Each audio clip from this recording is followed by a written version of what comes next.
तो पण कव्हर होईल का मध्ये पुढे चालून. आणि समजा जर तुम्ही म्हणताय की पालकही जास्त पाहिजे आणि समजा जर आता हे इतके विद्यार्थी एवढेच जर राहिले, यात जर प्रोग्रेस नाही झाला किंवा विद्यार्थी संख्या नाही वाढली तर पुढच्या वर्षी मग तुम्ही हा प्रोग्राम घेणार नाही का? म्हणजे कसं आहे की आता समजा भरपूर विकास, हा माझा मुलगा आहे त्याच्यामध्ये भरपूर डेव्हलप होत आहे. मला हे खूप दिवसापासून टेन्शन होतं की आपण खेडेगावात राहतो, आपण शिकलेलो आहे, पण आपल्या मुलाचा कसा विकास होईल, त्याला इंग्लिश कशी येईल. म्हणजे मी पण भरपूर स्पर्धा परीक्षा दिलेल्या आहेत, योगायोगाने माझा नंबर नाही लागला, परंतु मग मुलांना मागे नाही ठेवायचा हा माझा पहिल्यापासून हेतू होता. आणि खेड्यात हे क्लासेस वगैरे घेतल्या जात नाही, देवगाव लासूरला घेतलं जातं, तर तिथपर्यंत आपण मुलांना नेऊ शकत नाही, कारण आपल्याला शेती करायची, मुलांना नेणार कसं आणि आणणार कसं.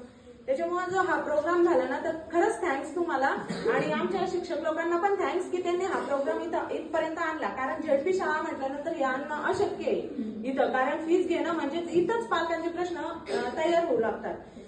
त्याच्यामुळं मग हा प्रोग्राम आला हीच खूप मोठी गोष्ट आहे. आणि मग आता इथून पुढे कसं याचं बेसिक मध्ये थोडं म्हणजे